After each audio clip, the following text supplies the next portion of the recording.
Assalamualaikum warahmatullahi wabarakatuh. Salam sejahtera untuk kita semua. Saya Irma Nur Aisyah dengan NIM 23110389. Dalam video pembelajaran ini, kita akan membahas secara mendalam tentang kebebasan informasi dan privasi. Topik ini menjadi sangat penting karena perkembangan teknologi digital yang pesat telah membawa perubahan besar dalam cara kita memperoleh, menyimpan, dan membagikan informasi. Namun, bersamaan dengan kemudahan tersebut, muncul pula tantangan baru. Bagaimana menjaga hak individu atas privasi ketika informasi bisa berpindah tangan dalam hitungan detik. Tujuan dari video pembelajaran ini bukan hanya untuk memahami konsep-konsep penting, tetapi juga untuk mengajak kita semua menjadi pengguna teknologi yang sadar akan hak dan tanggung jawab digital. Berikutnya, tujuan pembelajaran. Dalam pembelajaran ini, kita akan memahami pengertian dasar kebebasan informasi, menjelaskan hubungan antara kebebasan informasi dan privasi, mengetahui dasar hukum yang melindungi privasi di Indonesia, menjelaskan faktor-faktor yang mempengaruhi privasi seseorang, menguraikan bentuk perlindungan privasi dunia nyata dan digital, menyadari dampak kehilangan privasi dan mengenali contoh kasus nyata, menjelaskan cara konkret menjaga keamanan data dan privasi kita. Dengan cakupan yang luas ini, kita akan membahas setiap bagian secara mendalam agar tercapai pemahaman yang utuh. Selanjutnya, apa itu kebebasan? Kebebasan adalah hak dasar yang dimiliki setiap manusia. Dalam konteks kehidupan sosial dan demokrasi, kebebasan mencakup hak untuk menyampaikan pendapat, berpikir, memilih informasi, dan membuat keputusan tanpa tekanan. Kebebasan ini tentu tidak berarti bebas tanpa batas. Ia tetap harus dijalankan dalam koridor hukum dan etika, agar tidak mengganggu kebebasan orang lain. Khususnya dalam konteks informasi, kebebasan berarti akses terbuka terhadap pengetahuan data dan informasi yang diperoleh oleh individu untuk berkembang dan berpartisipasi aktif dalam masyarakat. Selanjutnya, apa itu informasi? Informasi adalah data yang diolah, dianalisis, dan diberi konteks, sehingga memiliki arti. Berbeda dengan kata mentah, informasi dapat dijadikan dasar untuk mengambil keputusan yang tepat. Dalam kehidupan sehari-hari, informasi hadir dalam berbagai bentuk. Ada teks, gambar, suara, dan simbol digital.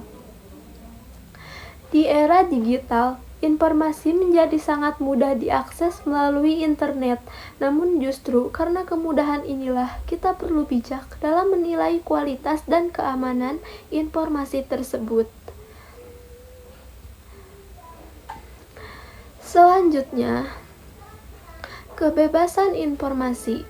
Kebebasan informasi berarti setiap orang berhak memperoleh informasi dari lembaga atau institusi publik. Hal ini sangat penting dalam membangun pemerintah yang transparan, akuntabel, dan demokratis. Di Indonesia, hak ini dijamin oleh Undang-Undang Nomor 14 Tahun 2008 tentang Keterbukaan Informasi Publik. Undang-undang ini mewajibkan badan publik untuk memberikan informasi yang dibutuhkan masyarakat, kecuali informasi yang dikecualikan, seperti informasi rahasia negara, informasi pribadi, dan informasi yang dapat mengganggu stabilitas nasional. Selanjutnya, ciri-ciri kebebasan informasi. Kebebasan informasi memiliki beberapa ciri utama. Yang pertama, informasi bersifat terbuka dan mudah diakses oleh publik.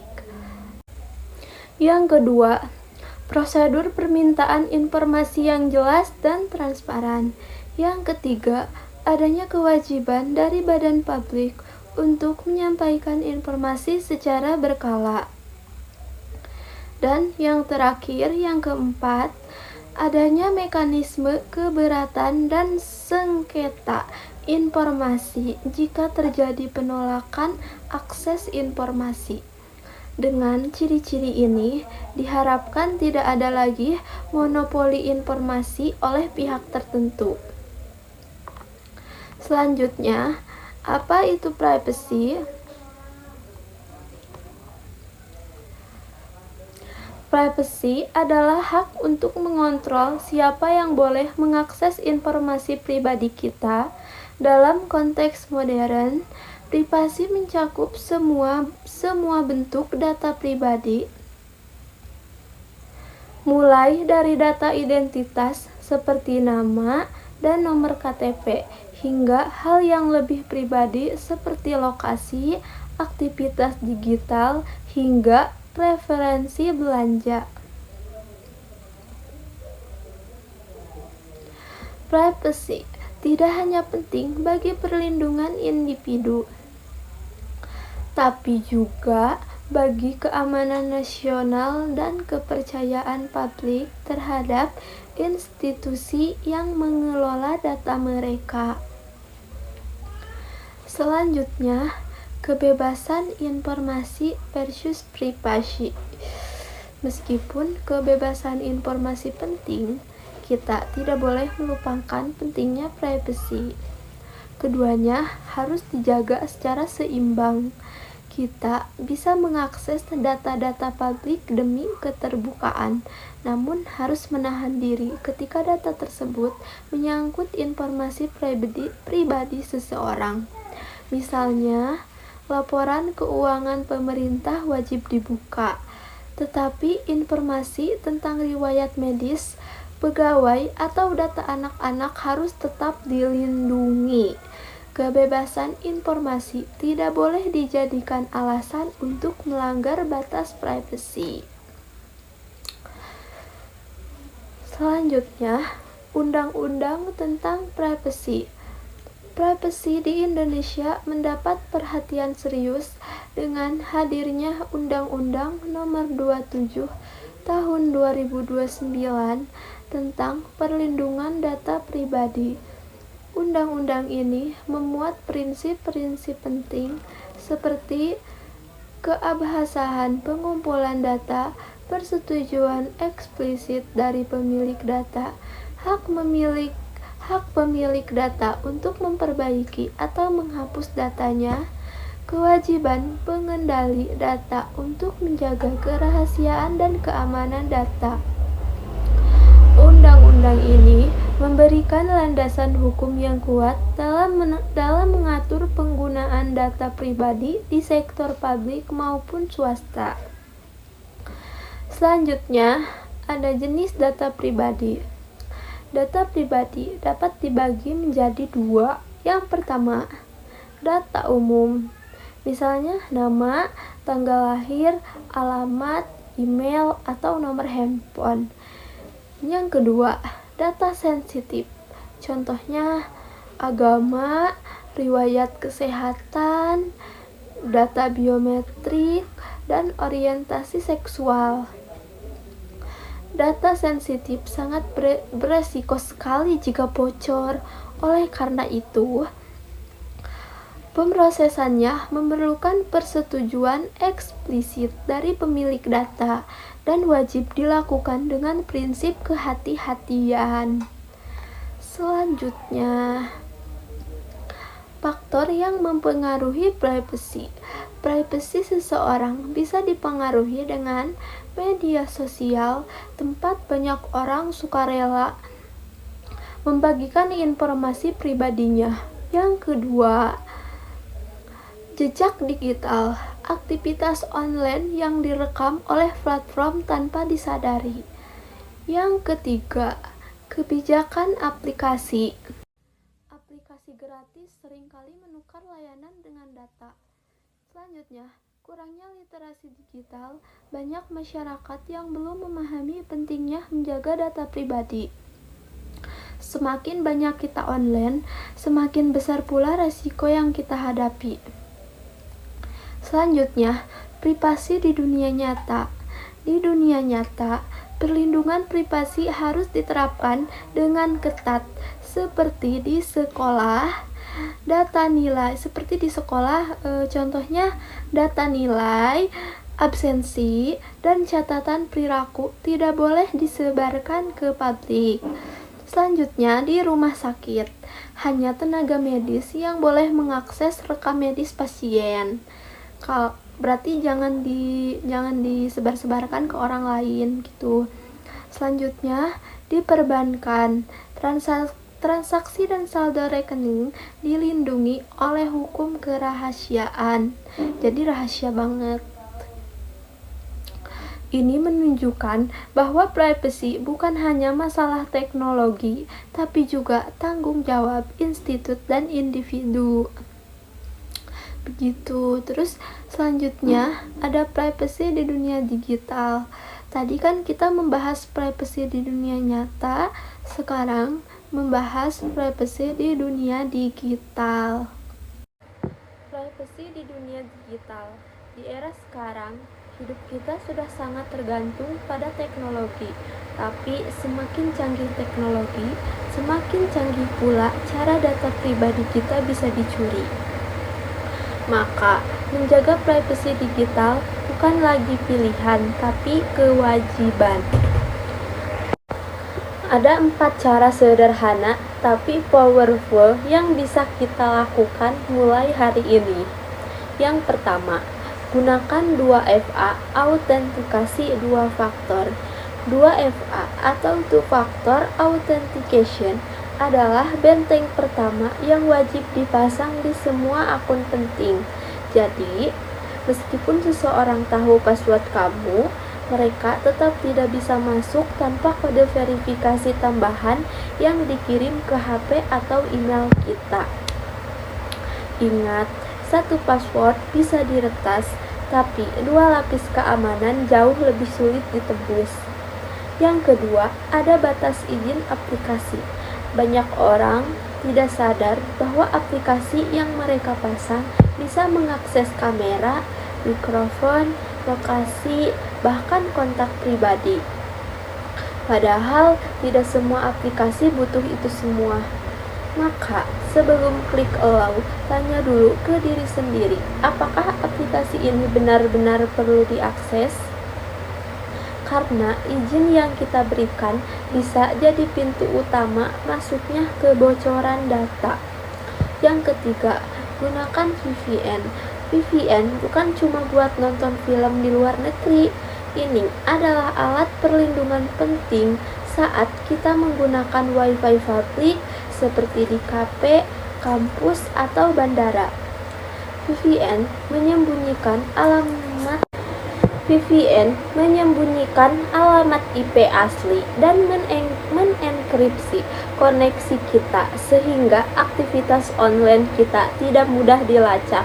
Tapi ingat, gunakan VPN yang terpercaya.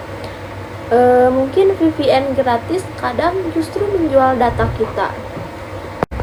Yang keempat, jangan sembarangan upload. Kamu pernah lihat orang upload KTP, tiket pesawat, atau kartu vaksin ke Instagram?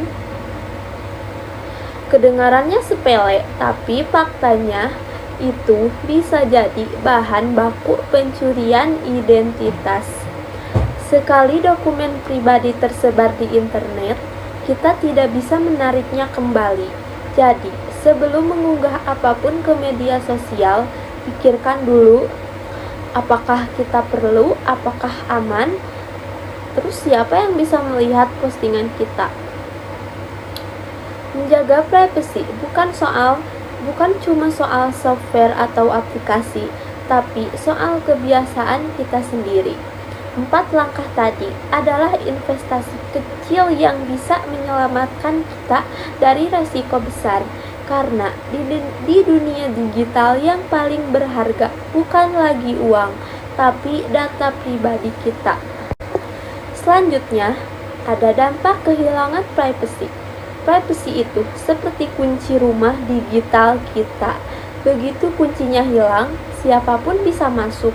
Dan saat privacy hilang, risikonya bukan main-main. Ini bukan hanya soal data, tapi soal hidup kita. Yang pertama, penipuan. Penipuan digital makin hari makin canggih. Ketika data pribadi kita bocor seperti nomor HP, alamat email, atau nama lengkap, penipuan bisa menyamar jadi siapa saja. Mereka bisa mengaku dari bank, jasa pengiriman, bahkan dari kantor pajak, lalu menyuruh kita klik link atau kirim kode OTP. Dan tahu-tahu uang kita hilang. Semua dimulai dari satu kebocoran kecil. Yang kedua, ada pemerasan. Banyak orang jadi korban pemerasan karena datanya jatuh ke tangan yang salah. Foto pribadi, rekaman suara, atau percakapan lama bisa menjadi senjata. Pelaku bisa mengancam, kalau kamu enggak kirim uang, saya sebarkan ini ke publik. Dan yang paling lebih parah, korban sering tidak tahu harus minta tolong ke siapa. Kehilangan privacy bisa berubah jadi mimpi buruk yang nyata. Yang ketiga, identitas disalahgunakan. Bayangkan, seseorang menggunakan fotomu, namamu, bahkan KTP kamu untuk mendaftarkan pinjaman online atau untuk membuat akun palsu dan menyebarkan hoax. Akhirnya, kamu yang ditagih hutang atau lebih parah lagi, kamu yang dilaporkan ke polisi. Ini bukan cerita fiksi, ini kenyataan yang sudah banyak terjadi. Ketika kita kehilangan privacy, yang hilang bukan cuma data, yang hilang bisa jadi kepercayaan, keamanan, reputasi, bahkan masa depan kita. Karena itulah, menjaga privacy adalah bentuk perlindungan diri tertinggi di era digital ini. Selanjutnya, contoh kasus pelanggaran privacy. Privacy yang bocor bukan cuma angka di layar. Itu bisa jadi awal dari kerugian besar, baik individu, perusahaan, bahkan negara. Berikut ini 3 kasus besar yang mengguncang dunia digital dan menunjukkan betapa berbahayanya jika data pribadi tidak dilindungi dengan serius. Yang pertama, kasus kebocoran data BPJS Kesehatan tahun 2021. Tahun 2021, Indonesia dihebohkan oleh kasus kebocoran data dari salah satu lembaga layanan publik terbesar, yaitu BPJS Kesehatan. Seorang peretas dengan nama Kots mengklaim memiliki data dari 279 juta penduduk Indonesia, termasuk yang sudah meninggal. Data itu dijual di dark web dan sebagian besar berisi informasi yang sangat sensitif seperti nama induk kependudukan, nama lengkap dan tanggal lahir, alamat rumah, nomor telepon, riwayat pekerjaan, dan status keanggotaan. Bayangkan, data tersebut bisa digunakan untuk pinjam online ilegal, penipuan berbasis identitas, bahkan profiling massal oleh pihak asing. Akibat kasus ini, publik kehilangan kepercayaan dan pemerintah harus bekerja ekstra keras mengevaluasi keamanan sistem siber nasional. Selanjutnya, ada kasus kebocoran data Tokopedia tahun 2020. 1 tahun sebelumnya, Tepatnya April 2020, kebocoran besar juga terjadi di sektor swasta, yaitu Tokopedia, salah satu e-commerce terbesar di Indonesia. Data lebih dari 91 juta pengguna Tokopedia bocor dan dijual di forum hacker online. Data yang bocor termasuk nama pengguna, alamat email, nomor HP, username, dan password yang sudah dihash, tapi tetap bisa diretas dengan teknik brute force. Efeknya sangat luas. Banyak akun yang diretas karena pengguna memakai password yang sama di platform lain. Penipuan via email dan SMS meningkat drastis. Yang membuat publik kecewa adalah minimnya transparansi awal dari pihak Tokopedia. Mereka tidak langsung memberitahu pengguna agar mengganti password. Dari sini kita belajar satu hal. Perusahaan besar pun bisa lalai, dan kita sebagai pengguna tetap harus melindungi diri sendiri. Yang ketiga, ada Facebook Cambridge Analytica tahun 2018. Kalau yang dua tadi terjadi di Indonesia, yang satu ini adalah skandal privacy terbesar di dunia, Facebook dan Cambridge Analytica. Pada tahun 2018, terungkap bahwa perusahaan konsultan politik bernama Cambridge Analytica telah memperoleh data lebih dari 87 juta pengguna Facebook tanpa izin. Modusnya sederhana tapi mematikan. Yang pertama, pengguna diminta mengikuti kuis kepribadian di Facebook. Yang kedua, aplikasi itu kemudian mengakses data pribadi, bukan hanya si pengguna, tapi juga teman-temannya. Yang ketiga, data itu digunakan untuk membekukan profil psikolog pengguna. Tujuannya untuk apa ya? Tujuannya untuk menargetkan iklan politik secara personal, termasuk untuk kampanye Donald Trump dan referendum Brexit. Dampaknya bukan hanya kebocoran data, tapi manipulasi opini publik dalam skala global. Akibat skandal ini, Facebook didenda 5 miliar dolar US dan CEO-nya Mark Zuckerberg harus memberikan kesaksian di depan Kongres Amerika Serikat.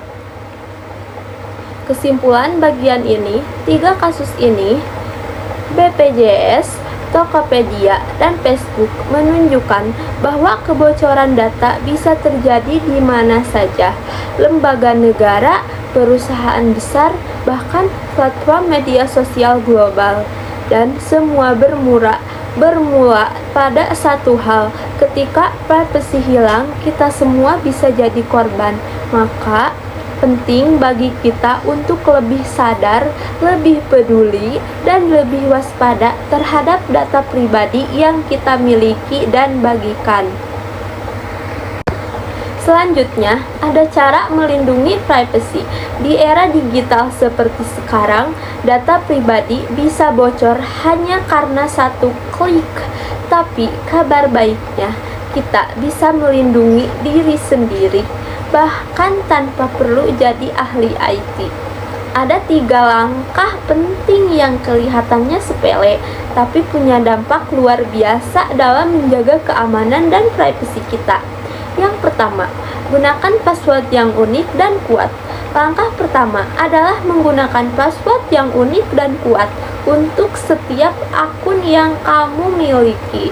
Banyak orang masih menggunakan password yang sama untuk semua platform, seperti nama sendiri, tanggal lahir, atau bahkan 1, 2, 3, 4, 5, 6. Padahal itu seperti mengunci semua pintu rumah dengan satu kunci, lalu meninggalkannya di depan pintu. Gunakan kombinasi huruf besar, huruf kecil, angka, dan simbol. Kalau perlu, Pakai password manager agar kamu tidak perlu mengingat semuanya. Ingat, password bukan cuma pintu, tapi juga tameng pertamamu dan pencurian identitas digital. Yang kedua, jangan unggah dokumen pribadi ke media sosial. Langkah kedua, jangan sembarangan unggah dokumen pribadi ke media sosial. Mungkin kamu pernah lihat orang upload foto KTP, boarding pass, kartu vaksin, atau slip gaji ke Instagram atau status WhatsApp. Tapi tahukah kamu, semua itu adalah ladang emas bagi pelaku kejahatan digital.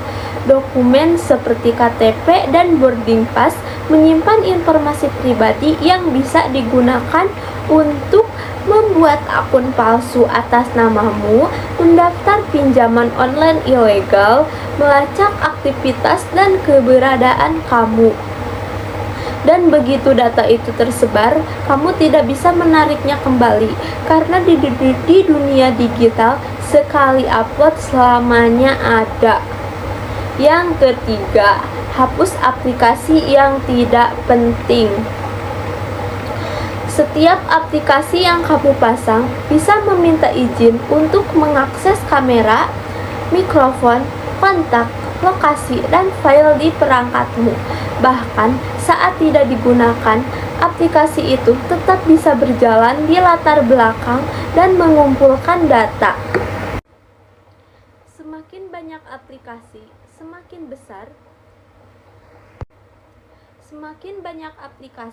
semakin besar pula pintu yang kamu buka untuk kebocoran data. Jadi, mulai sekarang, cek ponselmu. Kalau ada aplikasi yang tidak kamu pakai dalam 30 hari terakhir, hapus saja. Gunakan hanya yang benar-benar kamu butuhkan. Karena dalam dunia digital, lebih sedikit itu lebih aman. 3 langkah tadi mungkin terdengar sederhana, tapi justru dari kebiasaan kecil seperti inilah kita bisa melindungi hal besar, yaitu identitas dan keamanan diri kita sendiri. Di dunia nyata, kita tidak akan membagikan kunci rumah ke sembarangan orang. Maka, di dunia digital, kita juga harus lebih berhati-hati menjaga akses ke rumah data kita sendiri. Selanjutnya, refleksi pribadi. Coba kita pikirkan sejenak. Pernahkah kamu tiba-tiba mendapatkan SMS atau telepon dari nomor tak dikenal? Mereka mengaku dari bank, dari pengiriman paket, atau menyebut kamu memenangkan hadiah yang tidak pernah kamu ikuti. Atau mungkin kamu pernah merasa heran, kok iklan yang muncul di media sosial persis seperti barang yang tadi kamu pikirkan. Semua itu bukan kebetulan. Itu bisa jadi karena data pribadi kamu sudah bocor atau bahkan sedang diam-diam dimanfaatkan. Hal-hal kecil yang dulu kita anggap sepele, seperti isi formulir online, klik link tak dikenal, atau unggah dokumen ke media sosial, sekarang bisa berdampak besar kepada keamanan diri kita sendiri. Jadi, mulai sekarang, yuk lebih waspada. Privacy bukan cuma soal teknologi, tapi soal perlindungan martabat dan identitas kita sebagai manusia. Jangan tunggu sampai kamu menjadi korban. Baik teman-teman, itu tadi penjelasan dari saya tentang kebebasan informasi dan privasi di dunia digital. Semoga materi ini bisa membuka wawasan kita semua dan menumbuhkan kesadaran bahwa informasi dan privasi adalah dua hal yang sama-sama penting untuk dijaga. Terima kasih sudah menyimak video ini sampai akhir. Kalau ada pertanyaan, saran, atau tanggapan, jangan ragu untuk disampaikan. Sampai jumpa di kesempatan selanjutnya dan tetap semangat belajar. Wassalamualaikum warahmatullahi wabarakatuh.